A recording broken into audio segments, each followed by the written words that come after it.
Grace and peace to you, my friends. Well, how are you doing with your Bible reading? Is it getting a little harder? Perhaps the excitement of the new year has left. Now you have a few more things to do. Perhaps you have a little bit more responsibility. It is getting a little harder, isn't it? Truth is, it takes discipline to continue and to make it through. And I hate to tell you this, but over the next few weeks, it's going to get a little bit harder. We are entering parts of the Bible that are, well, just hard to understand. Of course, we've already read some things that are hard to understand. I get that. But as we conclude Exodus and move into Leviticus and Numbers, the stories get fewer and at times less interesting, and the laws and the regulations, which seem strange to our ears and not at all helpful to our daily life, they get a little bit more plentiful. Stay with it though, and I will try to hit some of the highlights to help you. Remember, I am not writing a verse-by-verse commentary, so some will continue to remain problematic or mysterious. And you know, that's okay as well. We are never going to understand everything in the Bible. Let's move on to the reading. This week's Old Testament reading goes from Exodus 21 to 35. God has just presented the 10 Commandments to Moses. The people were afraid because God's presence was very real. There was thunder and lightning. The people didn't want God to speak to them directly because they were afraid. This is what they said to Moses. "You speak to us and we will listen, but don't let God speak directly to us or we will die." Moses answered them, "Don't be afraid, for God has come in this way to test you, and so that your fear of him will keep you from sinning." And the people stood in the distance. Moses approached the dark cloud where God was. You know, I find that interesting. Sometimes I wonder if a little bit more amazement, a little bit more awe, and maybe even a little fear of God wouldn't help us in our spiritual journeys. Now that's kind of unpopular, honestly. And surely there are many times in the scriptures that we do hear, "Do not be afraid." But in this passage, your fear of him will keep you from sinning. Of course, too much fear of God is unhealthy because God is friend to us through the life, death, and resurrection of Jesus. Yet God is also holy. He is awesome, more awesome than we can imagine. And Christ is going to come again, and he will judge us.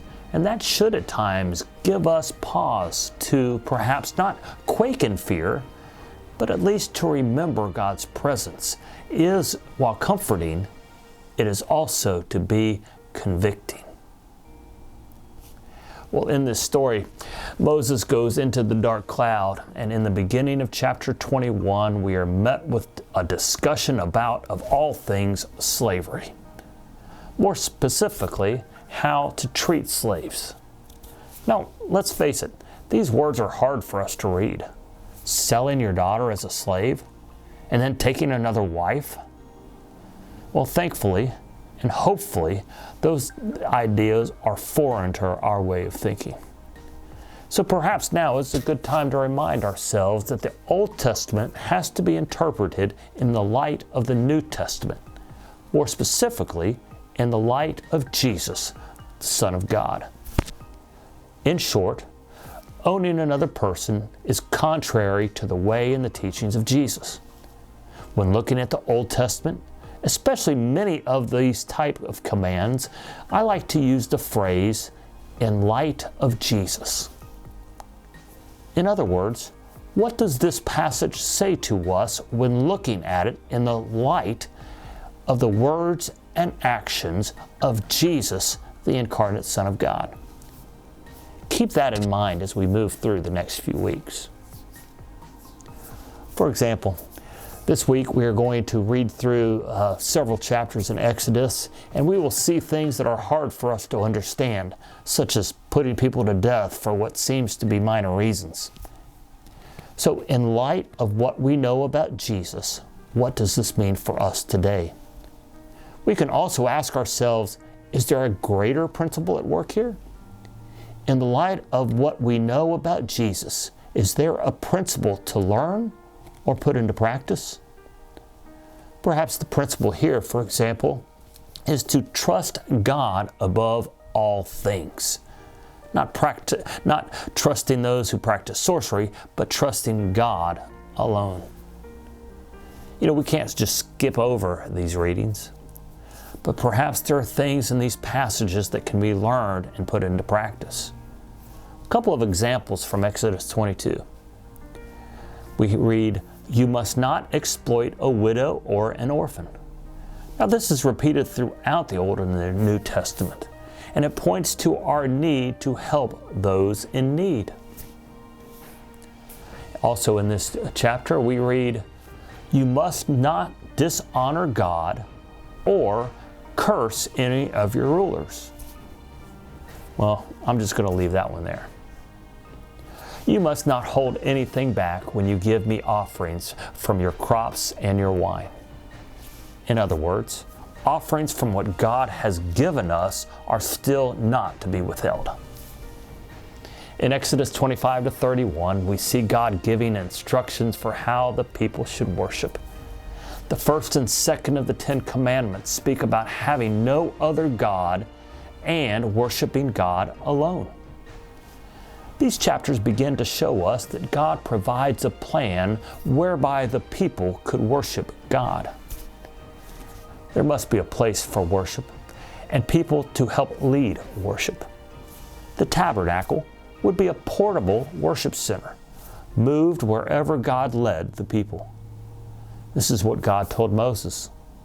"Have the people of Israel build me a holy sanctuary so I can live among them. You must build this tabernacle and its furnishings exactly according to the plan I will show you." Remember, it had to be portable because the people were going to be moving all the time. It contained the presence of God, and it became the symbol of that presence of God. We see here the plans for the tabernacle. What you will notice is that there are 3 sections. There is the outer courtyard, the middle, the holy place, and then the Holy of Holies. In these chapters, we see that God goes into a great amount of detail about how the tabernacle is to be laid out and the holy items which will be inside and where they should be placed. Now we're going to be speaking more about this later in the year, but take a moment. You may want to pause this or come back to it on the day when you read this and take a look at how the tabernacle is laid out. This week's reading also begins to speak about the role of the priest. It specifically speaks to the high priest's clothing. You know, I guess it's interesting to me, especially because part of my role as a pastor is considered to be a priestly role. But I'm glad that my role does not include sacrificing animals. Yet, the high priest's garment is pretty cool. Take a look at one artist's rendering of his robe. Now, I have to tell you, it looks heavy, but it also looks pretty cool. Again, as you read it, you may want to come back to the video, take a look at it, but more on the high priest later. One of my favorite parts of this week's reading is the story of Bezalel. Now that's not a name you hear a lot, but he was important. And above that, his gifts are important. Listen to how he is described. "Look, I have specifically chosen Bezalel, son of Uri, grandson of Hur, of the tribe of Judah. I have filled him with the Spirit of God, giving him great wisdom, ability, and expertise in all kinds of crafts. He is a master craftsman, expert in working with gold, silver, and bronze. He is skilled in engraving and mounting gemstones and in carving wood. He is a master at every craft." What strikes me is that God called Bezalel.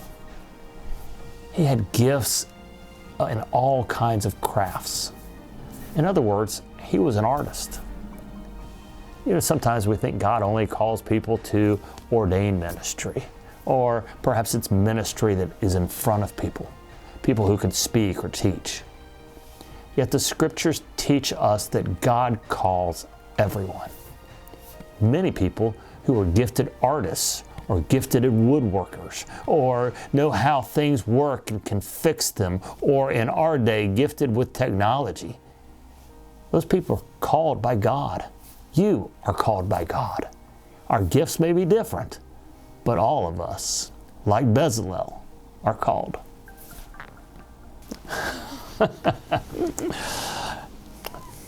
Need a drink. Can I put that in there? I need a drink. It's Russian tea. You said earlier we had to offer our wine. So, The story of the golden calf is known by most of us. It is interesting to see how only a short time after God has done miracle after miracle and shown God's glory over and over, that the people go to worship another god. I've known people over the years who have said vehemently that they would never have done that. However, we better be careful in saying that, because while we may not worship a golden calf, we all have idols. It may be the way we've always done things, or it may be material possessions, or it may be a lot of other things. But anything we place above God is what we worship. So spending time with God and asking God what our idols are may be time well spent. Let's go on to the New Testament. Our New Testament readings are usually more familiar, and that's definitely the case this week. Our Old Testament readings have pointed us to the worship of God. But in Matthew 19, Jesus reminds us that we are to worship God and God alone. We cannot worship our material possessions. The rich young ruler is tied to that which he owns. The rich young ruler doesn't want to give up anything in order to follow Jesus. Yet following Jesus requires everything. Following Jesus requires surrendering everything and worshiping and serving God alone. We may not bow down before a golden calf, but again, there are other things we hold on to, and we may not sing hymns to them, but we are still held by them, and if we're not careful, we will worship them. We also hear Jesus telling the disciples that those who would follow must be servants. That too can be hard. Many want to be first. Many want to be served. But then we remember the words of Jesus. He came to serve. He came to serve, not to be served. He came to give his life for us. So I want to ask you, how are you using your time and energy serving others? How are you giving your life for others? How are you following in the footsteps of Jesus?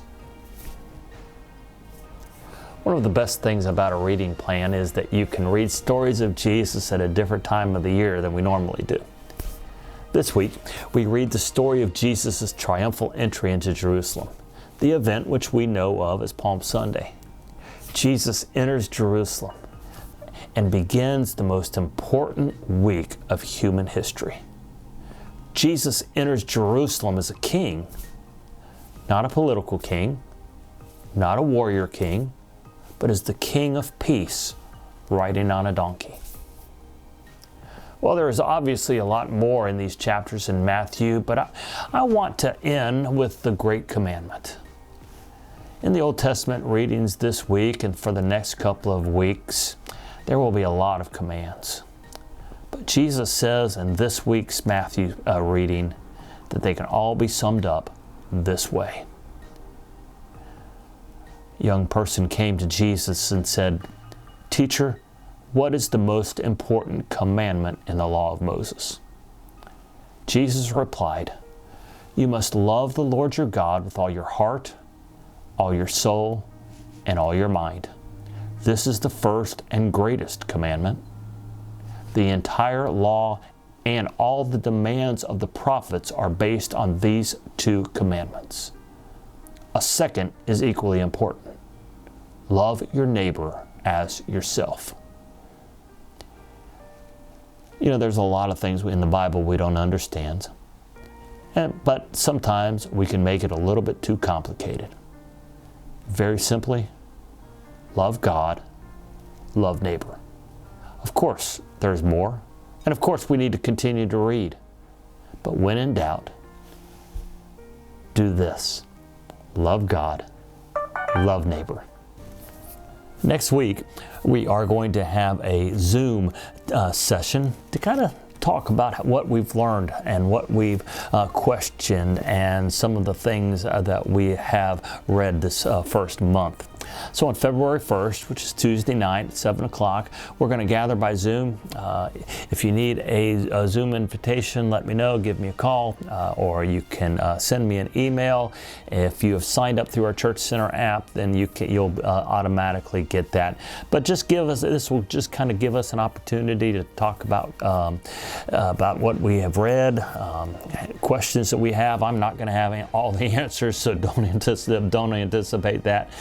But we will hopefully be able to teach one another. Hoping I'm going to do that at least once a month, but that will be February 1st, Tuesday night at 7 o'clock. So we'll look forward to seeing you. Let me know again if you have questions. Put your comments in the YouTube comment section, and I hope and trust and pray that this exercise this year is going to continue to help you grow in your relationship with our Lord.